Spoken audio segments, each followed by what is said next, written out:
Hey guys, Dave here from Wolf on the Wild Survival, and as you can tell, I am, once again, in my basement. Now, I do apologize about how sporadic my videos have been lately. I have gotten out, I have tried to shoot videos. Wind and rain and just me generally screwing things up have messed up a bunch of videos, and then somehow I managed to mess up my knee. I was out of commission for a little bit, but well, the show must go on, so I'm down in my basement doing another video where I probably bore people by talking, but I'm hoping that the idea is catchy enough that it doesn't bore you completely. And as you no doubt can tell by the title, zip ties. Every single video lately, it seems, I've been watching a bunch, and all these videos, they're putting all these zip ties in their mini survival kits and their bug out bag kind of whatever, and just some of them are nice and big, and they're probably useful.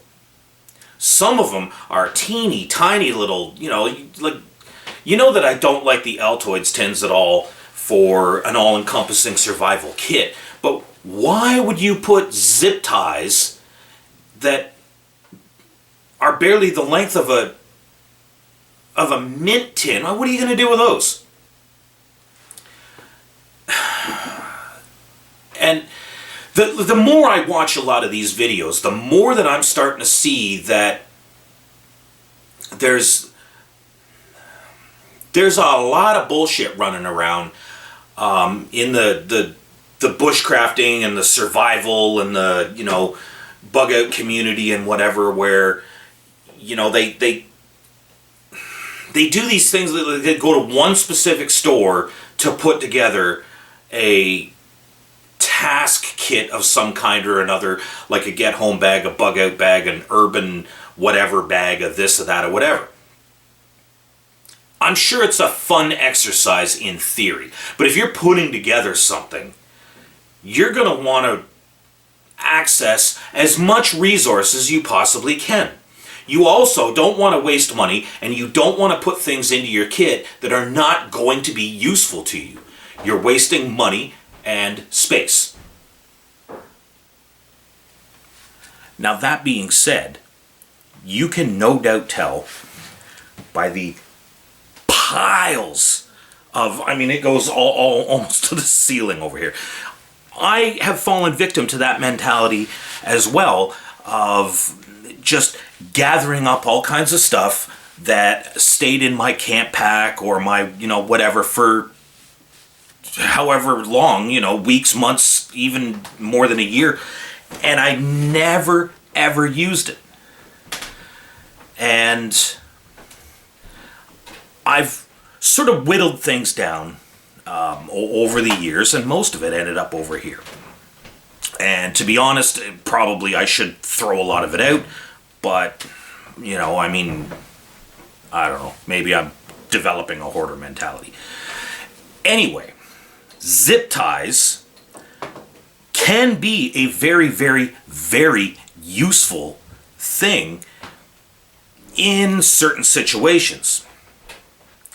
Larger ones generally are more useful than smaller ones, and those teeny, tiny little things, they're not really all that useful.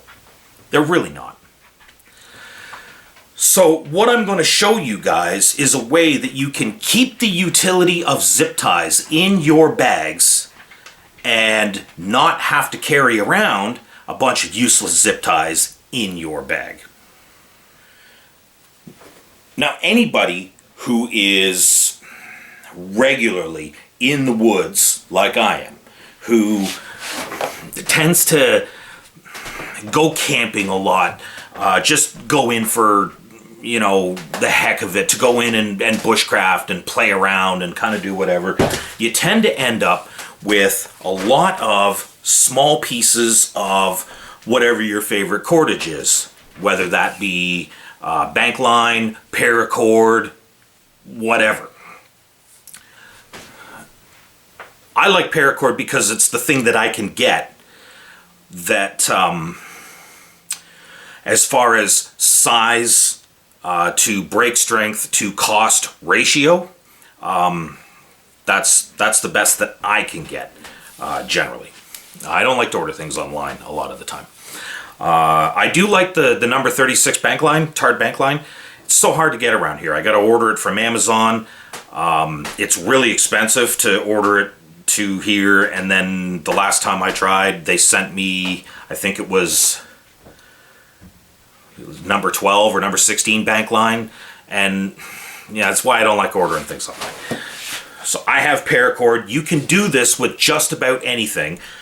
It might be a little bit harder with Tard bank line, and you'll see why in a minute, but you can pretty much do this with almost any cordage that you use regularly.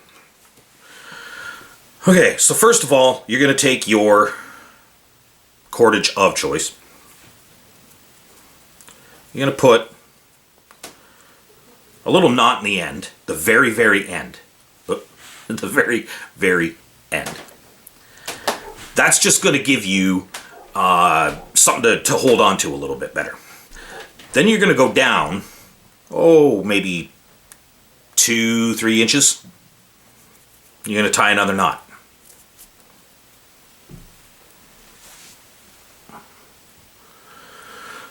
Then you're going to go down just, an inch. And you're going to make a loop by tying a pretzel knot, but not actually pulling it tight yet. Then you're going to take the other end of your line, you're going to feed that through. And pull that tight.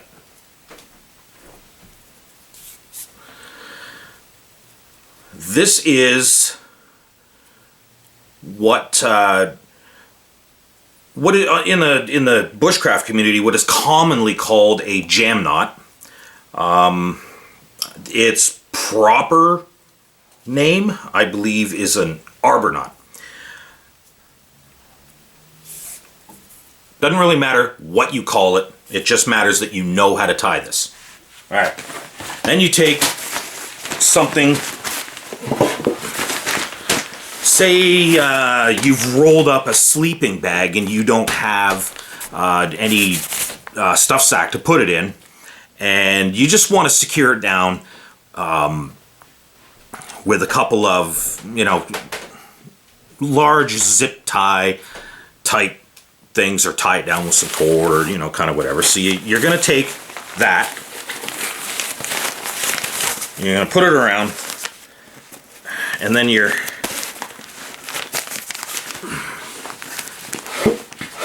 forward to keep this on camera. Then you're just going to wrench it down, and that second knot that you tied is going to slam into that knot there, and then you just give that a wrench down, and that's going to tighten it. Now you can just flip that around, maybe flip it around. Oh, for crying out loud. Okay, do a couple of twists, give it a secure it, and there you go. You've tied that off almost like a zip tie, and it really wasn't that much more of a process than using a regular zip tie. Now here's the benefit. Most zip ties are one use only. And I believe it was, I was watching a video sometime back, quite a while back, Fun in the Woods with Dave Pearson, Really Big Monkey, and he had two philosophies that he liked to use. Carry gear with multiple uses and try to make things better, not worse. Trying to make things better, not worse is don't carry something that is a single use and then throw away kind of item if you can help it. And I like that philosophy. I like, his take on that. There are zip ties that you can release and reuse again, but they're fairly expensive, and most people don't carry those. They carry the regular zip ties, which means when I want to open this up, I got to cut that zip tie and throw it away. Whereas with this, I can just unwrap that. Then I grab a hold of the first knot that we made, and I can undo that, and I can reuse that.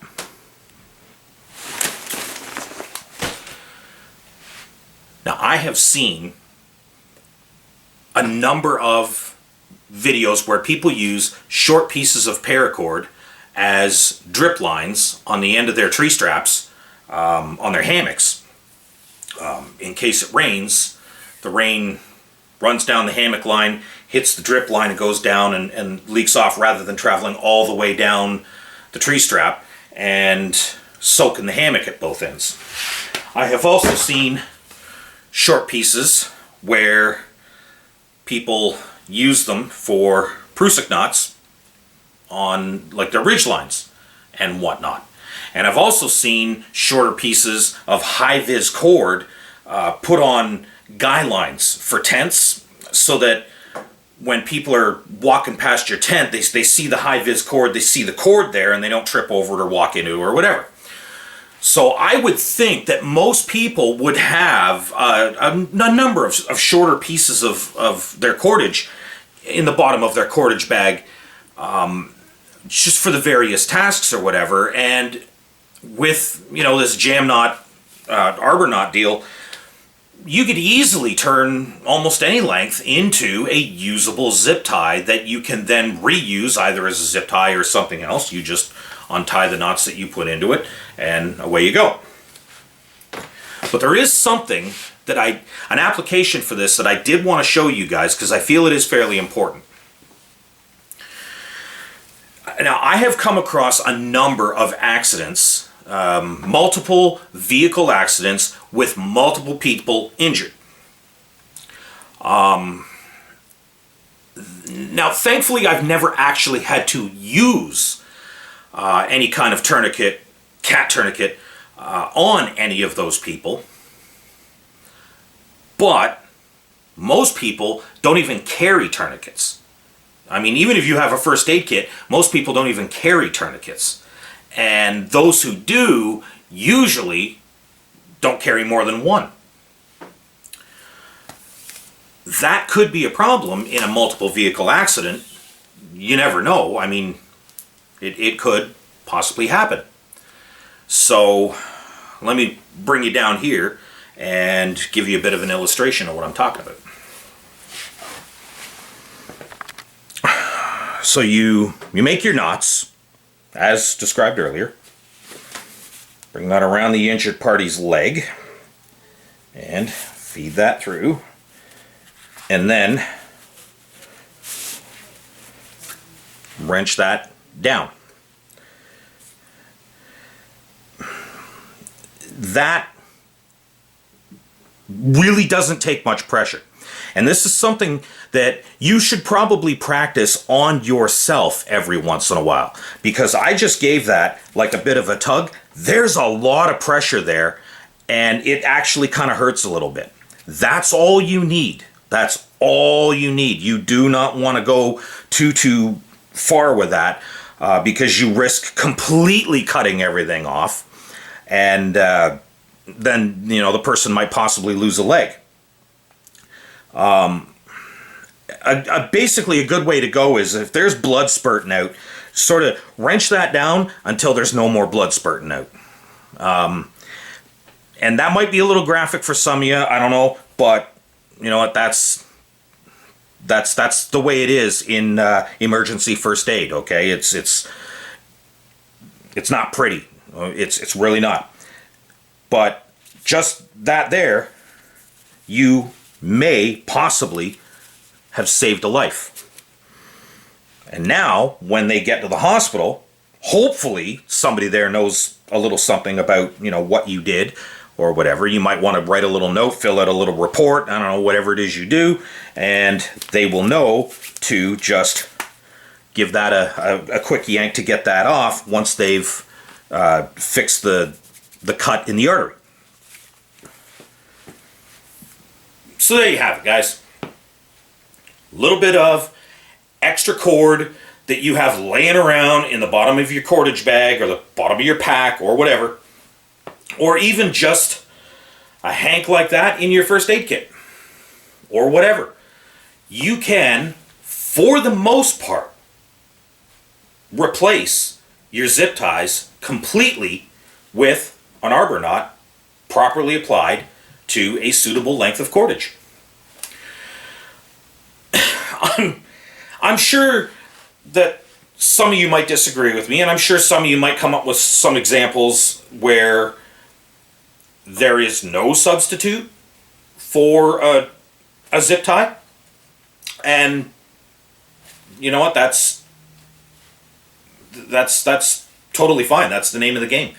But for the most part, maybe you could figure out the size of the zip ties that you just can't live without and do away with all of the other ones. Save yourself some money, save some space in your camp pack, your bush bag, your bug out bag, whatever it is you have.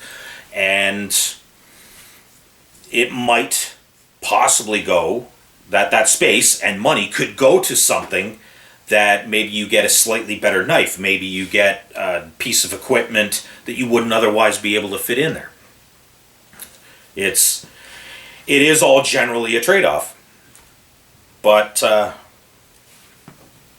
you know, it is what it is. So, thanks for watching. I hope that helps. I hope that saves you some money. Maybe even possibly saves a life someday. I hope you never find yourself in that situation. But if you do, at least you're armed with a little bit more knowledge to help you get through that or get somebody else through that. We'll see you in the next video, and have a good one, guys.